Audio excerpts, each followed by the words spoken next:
Day 3 of our Hong Kong trip. We are going to Macau. Yan. Sakay kami dyan ng bus. Going to Macau from Hong Kong. So, bali, ang connecting lang pala sa kanila is napakahabang bridge.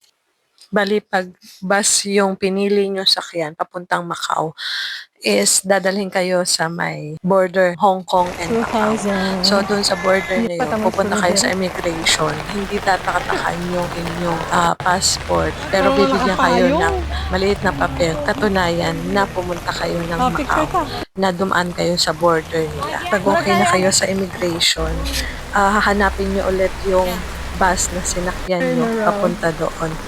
Then, yung bus na yun yung magdadala sa inyo doon sa pinaka-terminal ng mga bus na nasa Macau na.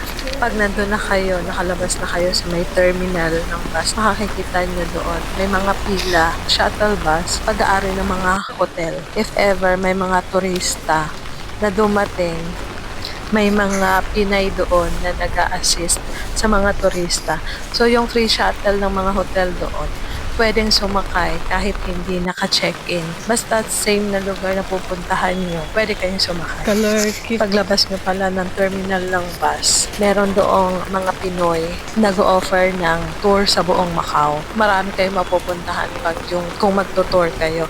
Kasi kami, half day na kami noon, tanghali na kami dumating ng Macau.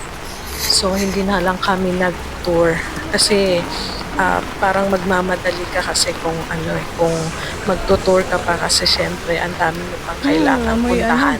Kaya nag-shuttle bus na kami. Madali lang naman kasi pwede rin gumamit ng maps.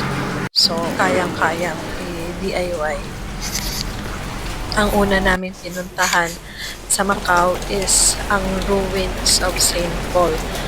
Isa siyang church na binomba noong panahon ng gera.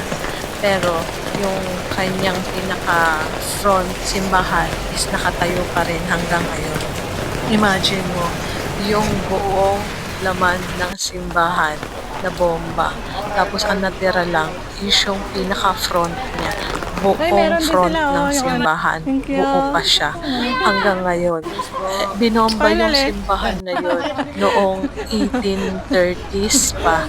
So until ngayon, nakatayo pa rin siya. Ganun siya katibay. Yan yung front ng simbahan. Nasa taas siya. Pag papunta kayo sa simbahan, paakyat namin, may mga Pinoy na nagtitinda. Yan, may mga Nahulog? free Agoy, tasting. ay, ang payong di ay. Yung hagdanan pataas dun sa may simbahan, hindi naman siya ganun ka dami ng steps. So, kayang-kaya kahit mga senior citizen na. Then, pagpasok natin dyan, yan, ma-amaze ka talaga dun sa front ng simbahan. Ang lalaki ng mga bato. Kaya, super tibay niya. Pero yung likod niyan, nilagyan na nila ng metal to support para hindi matumbay. Preserve talaga nila yung lugar.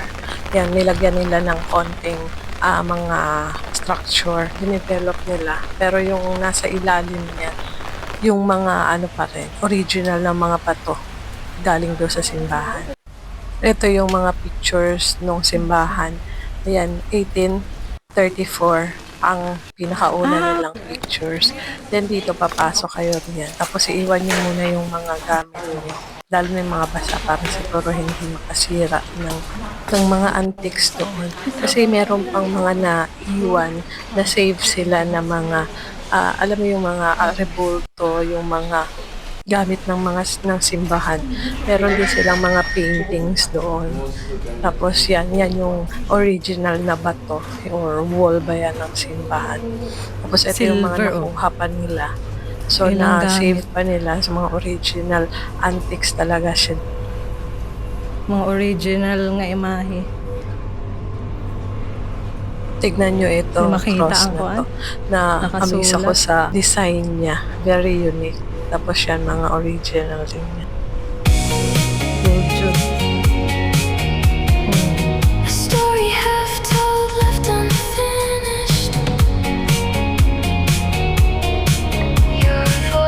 Just a distant hum now.